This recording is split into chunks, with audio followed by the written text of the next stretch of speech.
Okay. If everyone's settled down, we can actually start this. Hey, there you are, you limey Brit. We were just waiting for you to make your 15th cup of tea. You were? Yes! You can't blame a Brit for liking his tea! Look, either way, we're all here now. We can actually start this. Not quite. Yeah, I think Josh is missing. What? But he was the one with the golden scepter! Is it really all that important? Of course it's important! It's called the quest for the golden scepter! That's a dumb name. Well, just find a way around it then. Find a way around... Yeah, let me just find a way around my key item and the little thing at the center of the plot. Yeah, let me just do that. By the way, while I'm at it, I'll give Gandalf a ring, tell him the One Ring. Not that important. Alright, don't snap at me. I'm not the one who's missing. Alright, since you guys had the time to argue, I'm just gonna go ahead and make myself some dinner, okay? No! Ugh. Well, now what? Okay, let's just wait for a bit. Hopefully Josh will be here by then. And Oscar, if Sir has had his fill.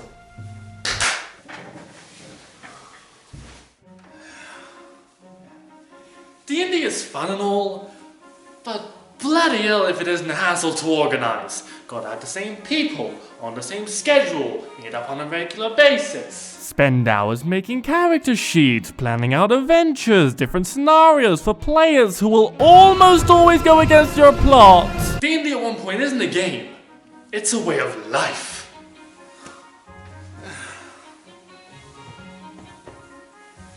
Thankfully, if you don't have the time, schedule, or friends necessary, there are always alternatives. First of all, video games allow you to experience these adventures on your own. Legend of Zelda, Elder Scrolls, Witcher, Final Fantasy, all that good RPG stuff. Yeah, Zelda an RPG? Oh, shut up, it's just for a point. Another way is to watch other people enjoy the game with their friends on YouTube, while you sit alone at your desk with a blanket around you and a tub of ice cream to not feel sorry about yourself. I get lonely here. Or for those who are particularly desperate, I mean, enthusiastic, there's always the Dungeons and Dragons cartoon. Now I'm sure some of you didn't even know there was a D&D cartoon. Lucky bastards. And that's not surprising. The show aired between 1983 and 1985, and despite having 3 seasons, there were only 27 episodes of the show. A 4th season was planned, but never aired due to cancellation. Now, it was never revealed why the show was cancelled. Until today. It's all here. All the secrets to the show's cancellation that I discovered and will now share with you. See, it all started when... Where did Classy go? No idea. Can you hear anything? I think he might be reviewing the D&D cartoon. What? But what about us? Yeah, that's kind of rude of him. Yeah, I'm just glad he's taking the bullet first. That show literally melts your brain. Oh, well then he's safe. And now you know.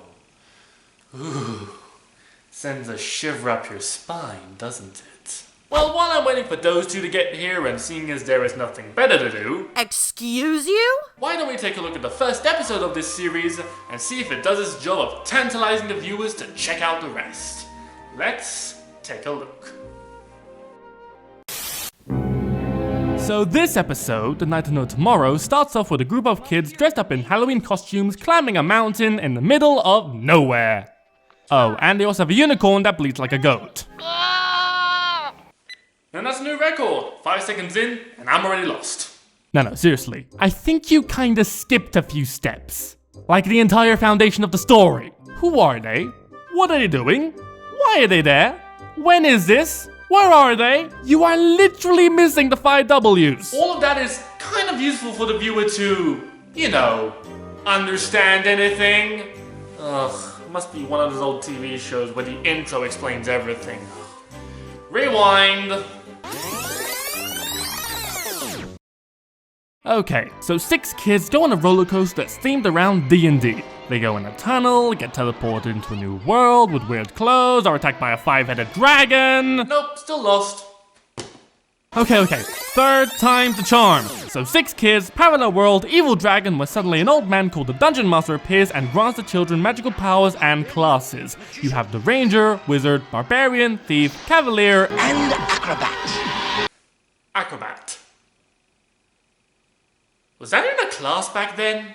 And while we're on the subject of the main characters, I find it incredible that in the world of Dungeons and Dragons, where anything is possible and the only limit is your own imagination, we still have the leader, the nerd, the kid, the jerk, the girl like candy, and a token black kid. Oh, and the small cute animal sidekick. Is there a reward for being so lazy? Cause if so, these guys deserve gold, no doubt. So the group makes their way to the top of the mountain where they awaken Tiamat, the 5-headed dragon. Who dares awaken me? Now, after doing my research and asking some D&D friends, it has come to my attention that Tiamat is basically the worst thing you could come across ever in Dungeons and Dragons, mainly reserved for high experienced players or a team party wipe. And they've been here for 5 seconds. To put in perspective, imagine if this happened in the next Pokemon game. Oh man, I can't wait to capture all new Pokemon with my level 5 Rattata. Here comes something now.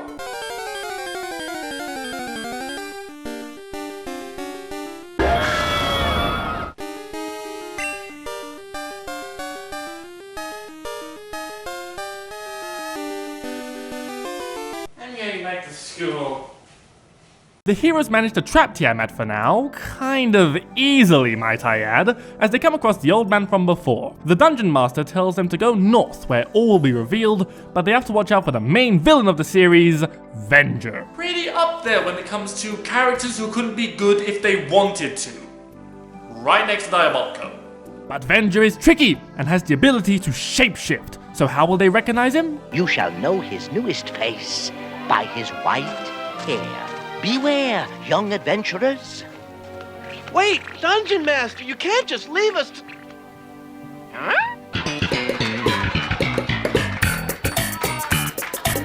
So with that in mind, the group heads north through a wasteland and comes across Merlin's castle.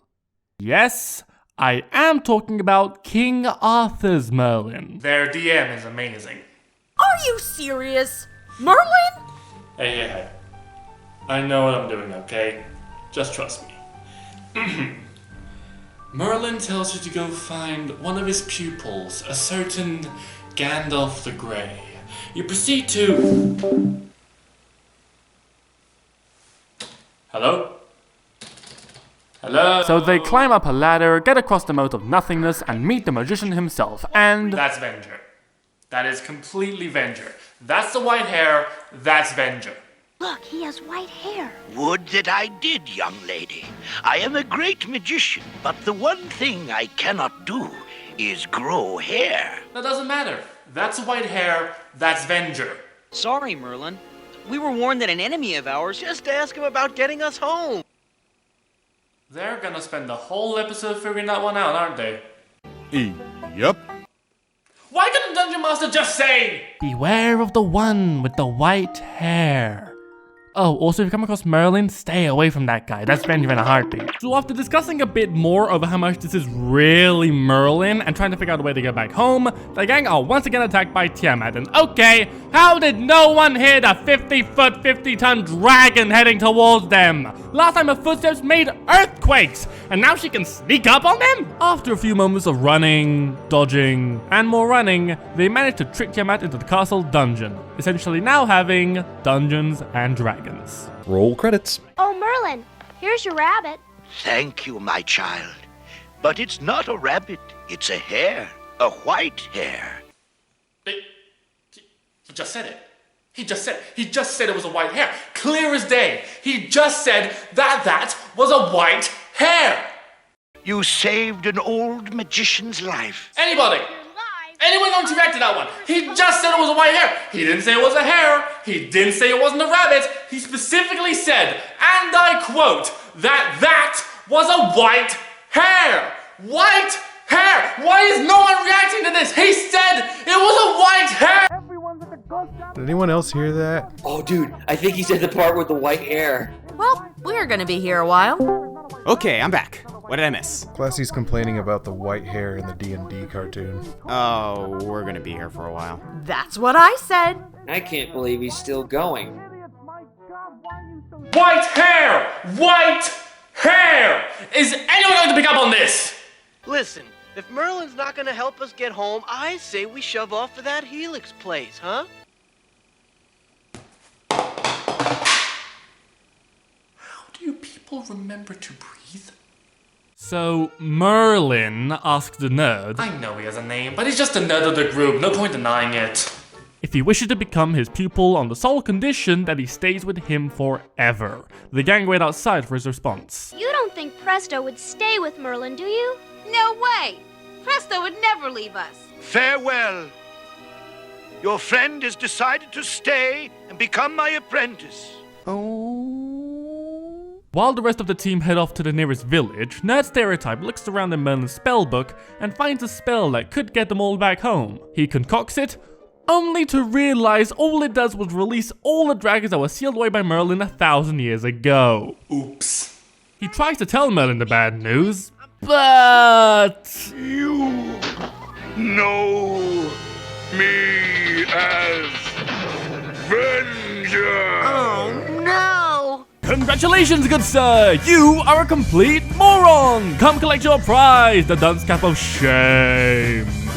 The rest of the token troops settle down in the next town, but are a bit confused when it's revealed Merlin's been dead for over 1,000 years. Right after that... And I mean the literal second they figured that one out. The dragons attack and start rampaging the place. Okay, I think we need to make one point perfectly clear. Dragons are pretty up there when it comes to monsters you will never face in Dungeons and Dragons. They are saved for single encounters and for very strong players. This is overkill. I know it's called Dungeons and Dragons, but there's more to the game than just Dungeons and Dragons. You've got owlbears, goblins, kobolds, troglodytes, gnolls, gricks! There are literally encyclopedias on this, people. You have options. I don't think that guy we met was Merlin. But he looked like Merlin, standing there stroking his white rabbit. Not his rabbit, his hair. His white hair! Dungeon Master said we'd know Venger by his white hair. Really? Gee, I wonder who could have figured that one out. Oh yeah. Absolutely everyone. You pricks. So after that amazing twist, the team make their way back to Merlin's castle to find a nerd moping in a corner. Boy, I really blew it. Some wizard. Yeah, that's kind of an underreaction after literally freeing hundreds of dragons. But maybe he's not the emotional type. Even though the entire episode showed the opposite. The town of Helix is being destroyed right now. You've got to cast Merlin's spell again. Okay, you kids are taking this way too casually. That's how psychopaths would react. But then, Venger appears for a final battle between good and evil. Bobby, use your club.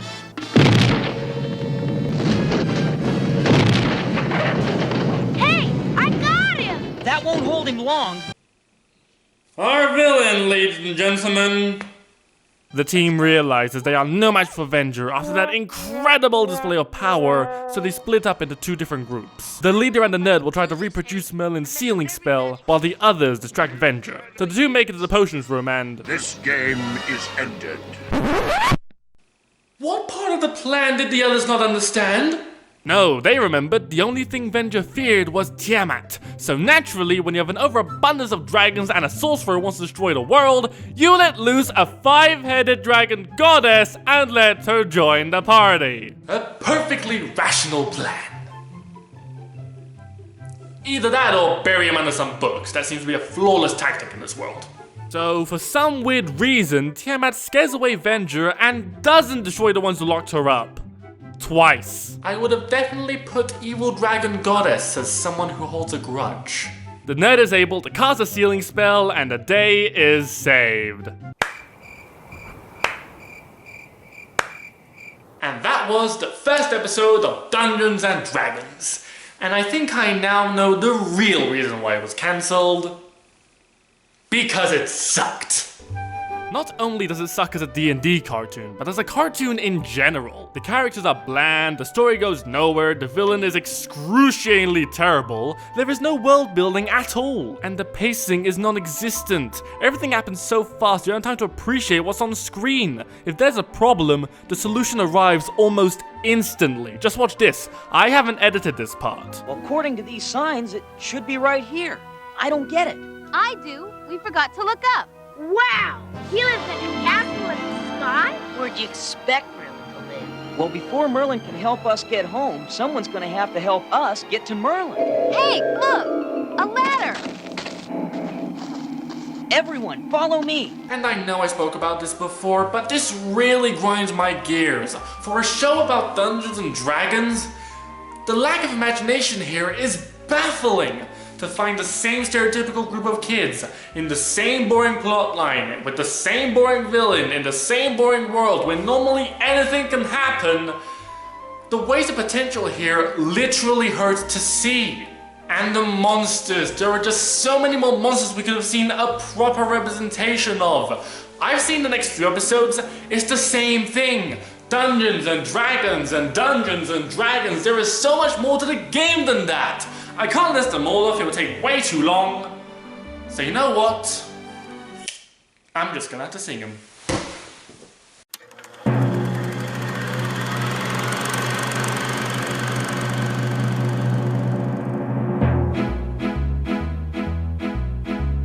Dinosfincta mental Balgura, a trouble dragon, Solivo Meshkaspor, Giant from Gogamaros and real elementals, beholds and more. Homunculus, Micronid Lion, Hippogriff, Lizard, Miniature, Gap and Still, Minotaur, Skeleton, One Team, Malison, Bonagaka, Bot and Quattle, Shadow, Demon, Hill, Giant, Mezola, Vampire, Chimera, Icedevil, Kirin, Rosmota, Dial, Penetrant, Crocodile, and of course there's the Goblin.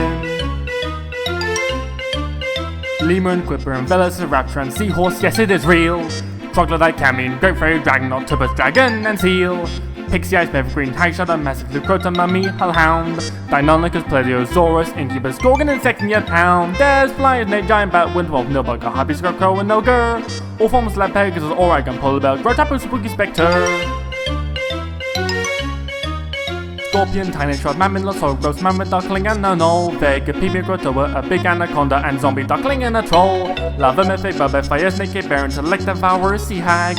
Succubus, Manticore, Bacillus, Giant Burn, Well, Vandy, and his Hag. Bryce, Ceratops, Rare, and Tanner, Oracle, Cobble, Knight, Ala, Croaker. Needleblight, Duraga, Pack-a-Wolf, Mordium, Tiger, Raven, Hyena. Monodrum, Behold, the Baboon, Devourer, the Champion, of course, is in there. Bad Dog and the Thug, Ape and Giant Frog, and the famous Owlbear, Salamanche, Spider, Banshee, Baron, the Maid, Dahmer, and Hydra. My Fire Spirit, Naga, Effort, the end of it, Death Tyrant, and Dracula, Tyrannosaurus, Pit, Fiend, Cloaker, Purple Worm, Guardian, we were approaching the last. Golem, Draculus, Yeti, One Fit Master, Jibbing, Malaran, Temple to Warriors, Sandals, Proctors, Mimic, Hunter Shark, Merit, Kraken, Tyrask. Well, that was fun. No, it wasn't, but it's over now. If you guys are all set, we can finally get going. Actually, you guys want to play Battlefront? Oh, yeah. About the original Battlefront.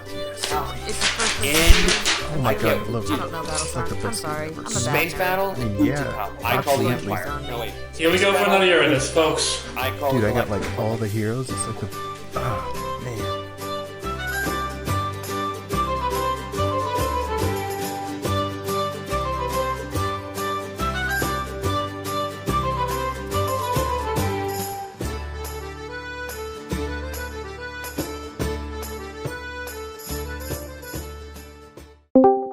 Hey everyone, sorry I'm late. I just had to finish the next top 10 list. Now where did everyone go? Oh gosh dang it!